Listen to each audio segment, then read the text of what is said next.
Hi, and welcome to another installment in my video series about functional lab tests. I'm Whitney Morgan, Hashimoto's coach, functional medicine practitioner, and creator of the thyroid reboot method. Now, I've done a few other videos about some of the functional labs that I use in my practice. If you missed those, definitely go back and check them out. Today, I want to do something a little bit different.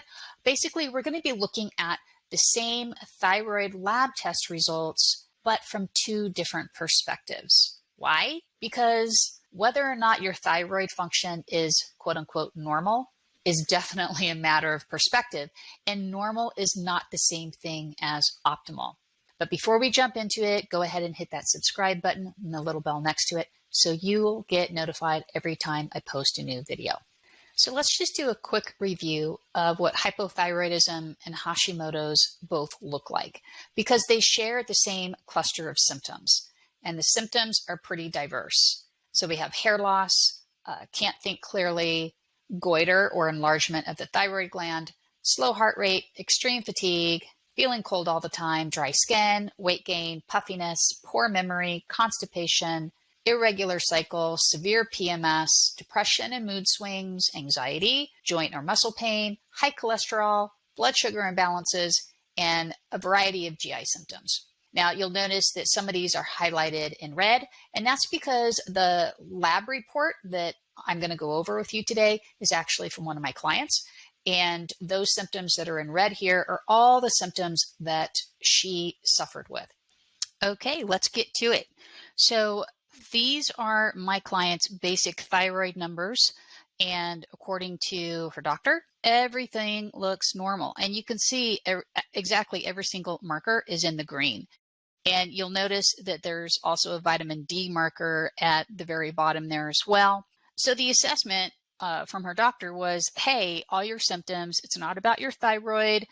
And, these symptoms are common in women over 40.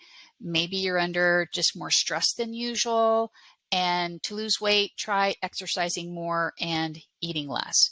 And this kind of feedback is not uncommon. I hear this over and over again, with variations from a lot of my clients. And I want to be clear that the doctor isn't wrong. According to the standard reference ranges for all of these markers, they are absolutely correct. Thyroid function appears normal, vitamin D appears normal, right? So all systems are in the green, all is good. Well, now let's look at a functional perspective, or what I also call an optimal perspective. So these are the exact same results. But when I look at these numbers through a functional perspective, my client's symptoms make total sense. Now you notice there's a black circle around all of them. That's because all markers are outside of the functional range. Specifically, what contributes to feeling pretty crappy, the free T3 marker is low enough to trigger all of the symptoms my client was complaining of. And you'll notice that the TSH is above 3. Now, that's an indicator that the pituitary is trying to get the thyroid gland to make more hormone. Vitamin D also is well below the optimal range, which can contribute to some of the fatigue my client was experiencing. Now, I'm not going to go into specifically what's the difference between the standard reference ranges and the functional reference ranges. If you want to dig into that information in more detail, go to my website and grab my thyroid lab test interpretation guide. I'll also just drop the link in the video notes for you as well. That guide's pretty comprehensive and can walk you through all of these markers step by step. So let's dig a little deeper, because most of the time, women aren't getting comprehensive thyroid panels. They get a handful of markers. It's not uncommon for docs not to look at antibodies and certainly not to look at reverse T3. So I like to dig a little bit deeper, even if I'm pretty sure that we've got some sluggish thyroid function. So for this particular client, when we dug deeper, we found that both thyroglobulin antibodies and TPO antibodies were elevated. And also the reverse T3, though it's normal, we want it less than 15. It looks fine here, but when we calculate that free T3 to reverse T3 ratio, it's below the optimal threshold. When that's the case, that can slow down metabolism even a little bit more. And certainly having elevated thyroid antibodies makes the diagnosis of Hashimoto's more likely. I just want to say that I do not diagnose people with Hashimoto's. I just give them the data. But the research suggests that elevated antibodies make a Hashimoto's situation much more likely than your typical hypothyroidism. So now that we know there's a problem, what are the next steps? Well, rather than go straight to the thyroid in terms of thyroid support or consider, referring her to a naturopath to ask for thyroid medication, it's important that we ask ourselves, what are the underlying triggers? Because hypothyroidism and Hashimoto's just don't happen. It's not like you draw the short straw.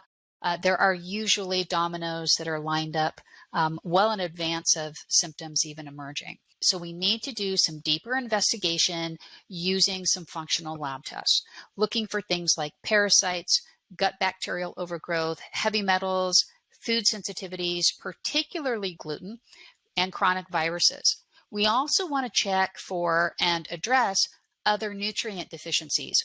And of course, we always want to evaluate adrenal health when we're concerned about thyroid function, because both of these systems are intricately connected.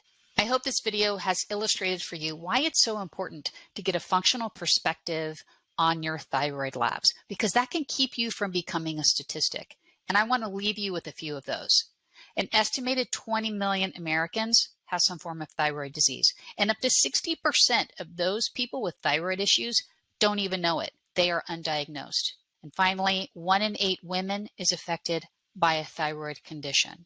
So if your doctor has told you your thyroid labs are normal, they might be absolutely correct. Your thyroid might not be your problem, but isn't it worth getting a functional interpretation just to be sure? If you want to learn more about my thyroid reboot method and how to rebuild your thyroid function from the ground up, click on the link that I provide in the video notes.